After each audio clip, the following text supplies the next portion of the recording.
Perkenalkan, nama Ibu Ayunita Mailinawati, guru SMP Negeri 10 Surabaya.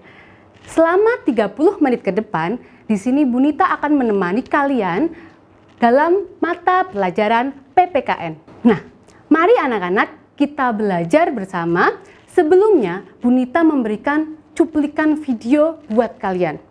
Silakan kalian lihat dan habis ini kalian resapi ya, kira-kira apa yang ada di benak kalian keluarkan. Oke? Silahkan kalian melihat cuplikan video ini. Nah, anak-anak, ada seseorang yang tidak menggunakan helm itu melanggar lalu lintas. Nah, jadi seperti ini. Ketika kita mengendarai sepeda motor, tentu kita harus pakai apa? Pakai helm karena memang sudah menjadi aturan untuk berkendara wajib memakai helm, kemudian mematuhi rambu-rambu lalu lintas. Nah, kemudian kalian pasti berpikir, Bu Nita, apa hubungannya antara video tersebut dengan norma? Nah, itu yang akan kita bahas.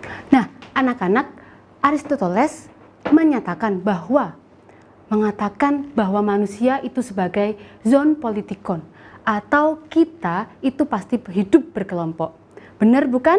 Nah, manusia itu selalu hidup berkelompok karena apa? Nah, di sini ada dua kedudukan. Manusia sebagai makhluk individu dan manusia sebagai makhluk sosial. Di sini, manusia sebagai makhluk sosial itu dinyatakan bahwa manusia tidak bisa hidup sendiri, melainkan membutuhkan bantuan orang lain. Sementara manusia sebagai makhluk individu itu pasti mempunyai kepentingan, mempunyai keinginan masing-masing. Benar bukan? Kadang kalian, saya pengen apa ya? Saya pengen ini. Yang teman kalian, saya maunya ini. Nah, memang setiap manusia mempunyai kepentingan sendiri-sendiri.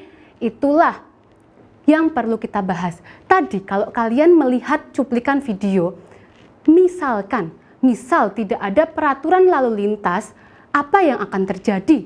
Coba bayangkan, tidak ada rambu-rambu lalu lintas di simpangan, kemudian pasti ada orang yang berpikiran, saya keburu-buru ini, saya mau berangkat sekolah.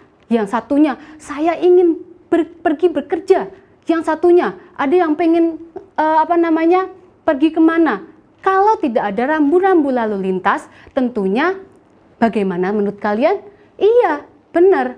Jadi pasti akan terjadi kecelakaan misal. Makanya perlu adanya tatanan aturan atau tatanan hidup. Di sini tatanan hidup itu dinamakan sebagai norma. Nah, jadi norma itu apa? Jadi norma dibentuk untuk melindungi kepentingan-kepentingan kita. Untuk apa? Untuk terwujudnya keamanan dan ketertiban dalam kehidupan bermasyarakat. Jadi, arti dari norma itu apa? Kita lihat di sini. Norma pada hakikatnya merupakan aturan atau kaidah yang mempengaruhi tingkah laku masyarakat, tingkah laku kita.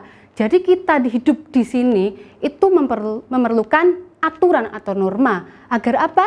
Agar kita hidup di sini nyaman, tertib. Kalau nggak patuh aturan, apa yang terjadi? Ya seperti tadi yang kita bayangkan, pasti ada kecelakaan saat lalu lintas, kemudian ada pertikaian, ya seperti itu.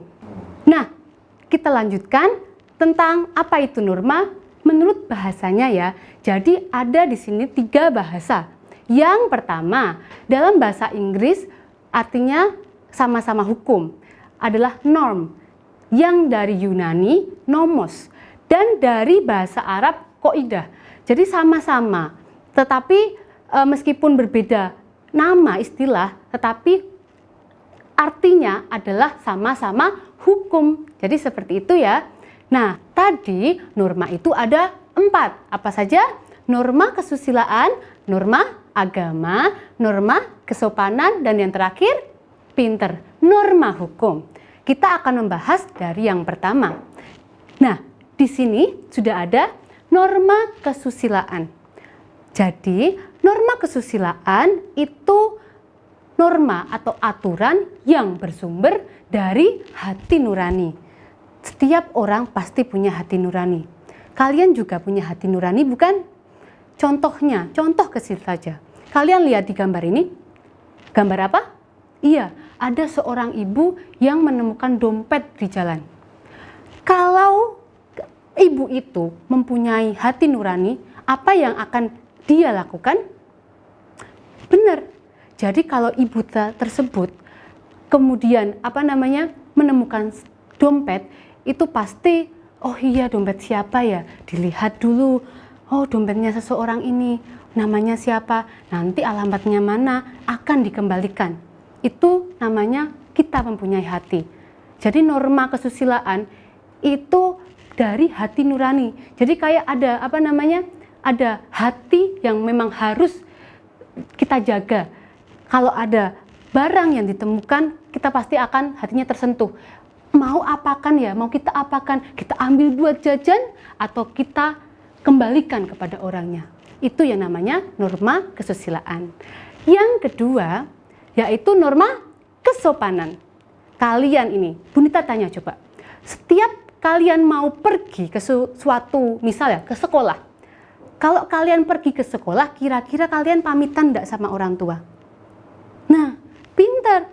Yang berpamitan dengan orang tua, cium tangan. Kalau sebelum ini ya, sebelum adanya pandemi, kalian kan berangkat sekolah, harus cium tangan orang tua ya. Soalnya apa? Itu termasuk dalam norma kesopanan. Kemudian kalau di sini kita lihat ada gambar orang yang mengetuk pintu. Itu artinya kita mempunyai sopan dan santun. Karena norma kesopanan itu adalah norma yang berhubungan dengan masyarakat, dengan pergaulan kita. Kita bergaul dengan masyarakat juga harus mematuhi norma kesopanan.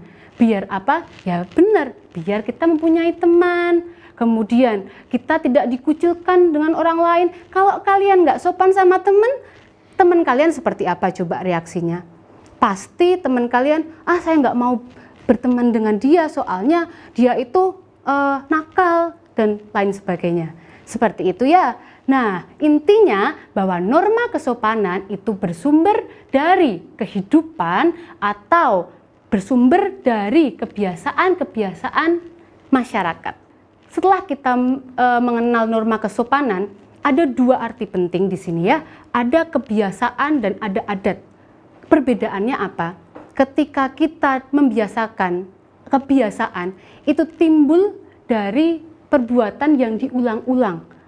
Peristiwa yang diulang-ulang kemudian dapat diterima oleh masyarakat, itu namanya kebiasaan. Kemudian sedangkan adat istiadat itu biasanya lebih setelah adanya kebiasaan itu nanti timbul perilaku kemudian yang diterima karena sudah kebiasaan dijadikan sebagai adat istiadat. Yang ketiga, kita akan membahas norma agama. Nah, norma agama adalah aturan yang bersumber dari Tuhan kita. Jadi seperti ini, kalian Bunita tanya dulu, kalian kalau setiap pagi yang agama Islam, karena banyak ya anak-anak yang terlambat sholat, apalagi sholat subuh biasanya tidak, kalian kira-kira menjalankan sholat subuh tidak kalau pagi? Nah, bagi yang belum menjalankan sholat subuh yang beragama Islam, berarti kalian silahkan sholat subuh. Nah, bagi yang agamanya non-Islam, kalian beribadah. Jangan hanya kalian, oh iya saya agamanya mempunyai agama tetapi tidak beribadah, itu yang namanya melanggar norma agama. Seperti itu ya anak-anak, kita harus menjaga bahwa kita itu sebagai makhluk Tuhan, kita juga harus menjaga hubungan kita dengan Tuhan kita. Ya, kemudian materi yang berikutnya adalah norma hukum. Norma hukum pasti kalian tahu. Norma hukum seperti yang tadi Bunita ulas di gambar atau video, itu kan ada peraturan ya.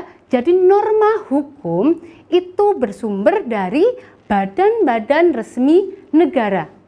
Yang membuat kira-kira siapa, Bu Nita? Nah, yang membuat norma hukum itu adalah badan resmi negara, yaitu sebuah lembaga negara. Jadi bukan sembarang orang yang membuat hukum di Indonesia, melainkan kalau di sini sekarang ada lembaga legislatif yang membuat aturan, seperti ada undang-undang, ada peraturan pemerintah yang memang harus dipatuhi, seperti ada rambu-rambu lalu lintas, itu ada aturannya juga. Tapi Bu Nita ingatkan bahwa norma hukum itu juga tidak berlaku di negara saja. Jadi di lingkungan masyarakat pun biasanya ada hukum. Contoh kecil yang ada di keluarga kalian, pasti ada aturannya, ada norma hukumnya. Kalian kalau di rumah ada aturan nggak kira-kira? Ada bukan? Seperti, nak kamu dilarang, atau nak kamu jangan pulang malam-malam, maksimal jam 8 sudah balik ke rumah ya. Nah, itu namanya hukum yang ada di atau aturan yang ada di keluarga kalian. Begitu ya. Kalau di sini ada gambar apa? Ada gambar, ada bapak polisi yang sedang melakukan razia. Jadi juga perlu yang namanya kita mengecek anaknya itu kok, anak SMP kok tidak memakai helm, kemudian kok berkendara, padahal anak SMP tidak boleh melanggar lalu lintas dan tidak boleh berkendara. Karena apa? Karena kalian belum mempunyai surat izin mengemudi. Seperti itu ya anak-anak. Kenapa kita harus mematuhi? Kita sebagai manusia kan memang tidak bisa yang namanya tidak patuh aturan. Benar bukan? Kalian juga mau ke sekolah, harus sesuai dengan aturan. Jangan sampai kalian masuk sekolah, misalnya masuk ini ya jam 6:30, kalian datang jam 6:30 lebih. Pasti kalian akan mendapatkan sanksinya. Seperti itu. Jadi kita harus membiasakan diri mematuhi peraturan. Karena Bu Nita kira kalian kalau membiasakan hal-hal yang baik itu pasti akan berbuah hasil yang maksimal dan manis juga buat kalian. Seperti itu ya. Tetap semangat dan Bu Nita ingatkan, jaga kebersihan, jaga diri kalian, makan makanan yang bergizi dan atuhi protokol kesehatan. Wassalamualaikum warahmatullahi wabarakatuh.